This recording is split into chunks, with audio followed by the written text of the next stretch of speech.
हरे Krishna everyone, दंडवत प्रणाम। आप सभी को स्पिरिचुअल जर्नी में स्वागत है।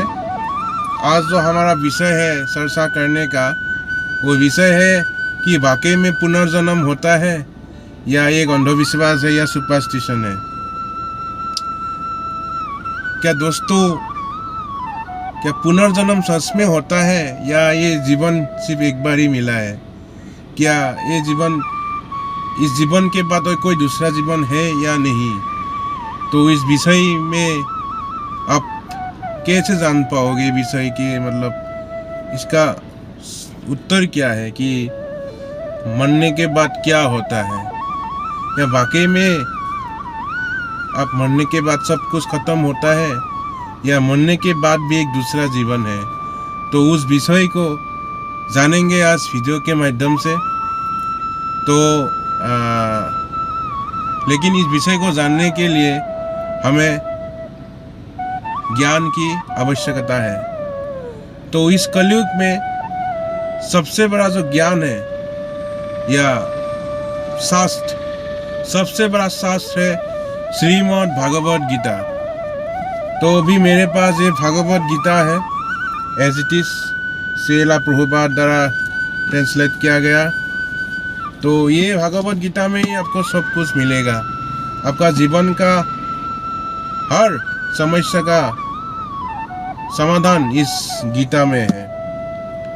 तो आज ये भागवत गीता के जरिए हम ये जो क्वेश्चन है कि वाकई में पुनर्जन्म होता है या एक सिर्फ अंधविश्वास है, या इस जीवन के पास और कोई जीवन नहीं है, सब कुछ खत्म है। तो अभी हम जानेंगे भागवत गीता के माध्यम से। तो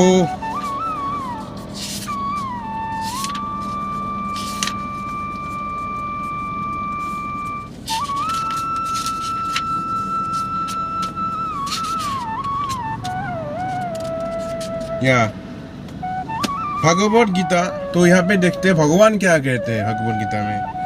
15.8 आप नोट कर लीजिए। आप गूगल में भी चेक कर सकते हैं। Srimad Bhagavad Gita as it is 15.8। शरीराम यात अवनाति यास सपे उत्क्रामति ईश्वरा गृहीता वातनि समियाति वायुर्गंधन एव सायात। तो इसका हिंदी अनुवाद ये है कि जिस तरह एक जीव अपने देहात्म बुद्धि को एक शरीर से लेके दूसरे शरीर तक उस तरह ले जाता है, जिस तरह, तो ये क्या बोला है, the living entity in the material world carry his different conception of life from one body to another as the air carries aromas. Thus he takes one kind of body and again quits it to take another. आप Google में जाके इसका अनुवाद पढ़ सकते हैं। इसका अनुवाद है, ये मेरे हाथ में अभी सिर्फ इंग्लिश वर्जन है। तो हिंदी में क्या होगा इसका मीनिंग? द लिविंग एंटिटी का मतलब है एक जीवात्मा, मतलब हम जो आत्मा है, शरीर नहीं। लिविंग एंटिटी मतलब जीव, एक जीवात्मा अपने देहात्म बुद्धि को उस तरह एक शरीर से लेकर दूसरे शरीर तक ले जाता है। मतलब मरने के बाद उस शरीर को छोड़ के एक शरीर से लेकर दूसरे शरीर तक एक आत्मा अपने देहात्म बुद्धि को उसी तरह ले जाता है जिस तरह वायु सुगंध को ले जाता है।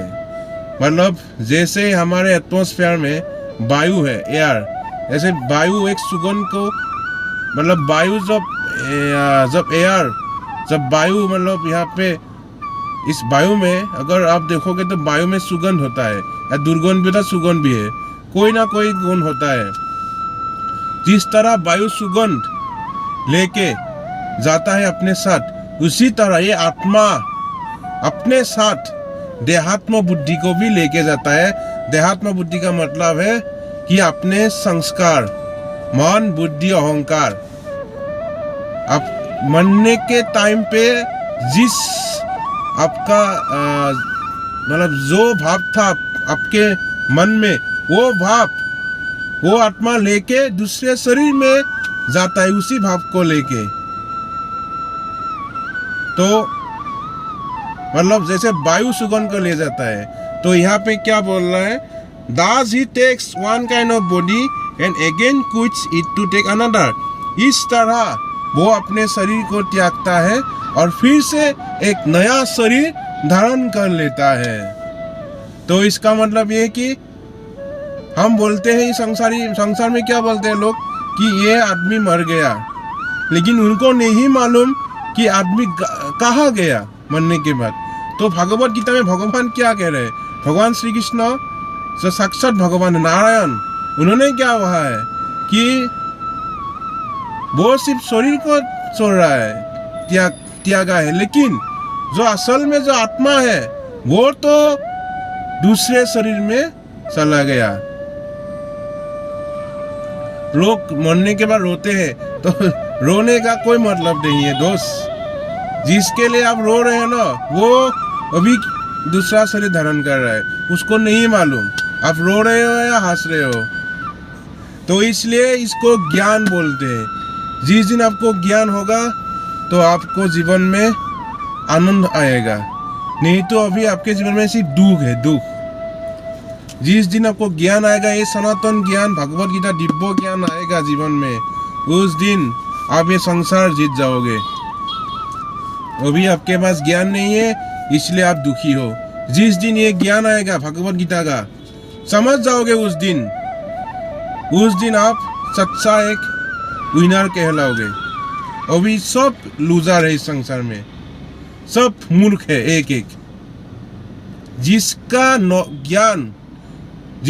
ज्ञान सा है, जितना भी एक समाज मतलब जितना भी उनका समाज में जितना भी ज्ञान हो, अगर वो भगवत गीता आज तक नहीं पढ़ा, समझा नहीं, वो एक पक्का मूर्ख है। ये मैं नहीं कह रहा, ये भगवत गीता कह रहा है। तो ये श्लोक से हम क्या समझे कि पुनर्जन्म होता है।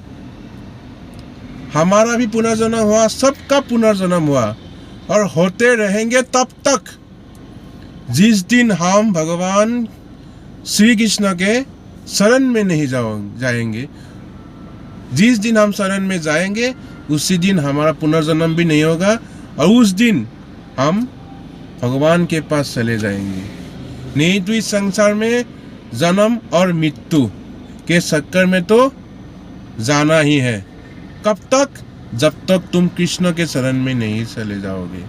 जिस दिन तुम कृष्ण के शरण में गए, उस दिन तुम्हारा एक नया जीवन, नया जिंदगी शुरू होगा। और ये जिंदगी सिर्फ आनंद है, दुख नहीं है। अभी तुम दुख का एक जिंदगी जी रहे हो, सिर्फ दुख। तुम समझते हो कि थोड़ा सुख मिल रहा है, लेकिन ये सुख नहीं है, ये सिर्फ थोड़ा दुख कम हुआ है। जिस दिन तुम्हें ये भगवत गीता का ज्ञान रियलाइज होगा, ज्ञान प्राप्त होगा, उस दिन तुम खुद को समझ नहीं पाओगे कि तुम्हें कितना आनंद आ रहा है। जिंदगी का एक रहस्य तुम्हें मालूम होगा कि एक्चुअली जिंदगी क्या है, जिंदगी का सत्य क्या है। वो सिर्फ श्रीमद् भगवत गीता के माध्यम से ही तुमको प्राप्त होगा। तो आज इतना ही। आशा करता हूँ ये वीडियो आपको कुछ सहायता मिला होगा। आपको जितना मुझे मालूम है उतना ही आप लोगों को समझाया है कि पुनर्जन्म होता है या नहीं। हाँ दोस्तों, पुनर्जन्म होता है। हम अभी तक कितना शरीर धारण किया, आप भी कितने शरीर धारण किया, कुछ पता नहीं। अभी ये स्टॉप करना है, ये बंद करना है, भगवान के पास चले जाना है। कैसे चले जाएंगे? हरे कृष्णा कृष्ण कृष्ण हरे हरे, हरे राम राम राम हरे हरे, हरे कृष्ण दोस्तों, हरि बोल।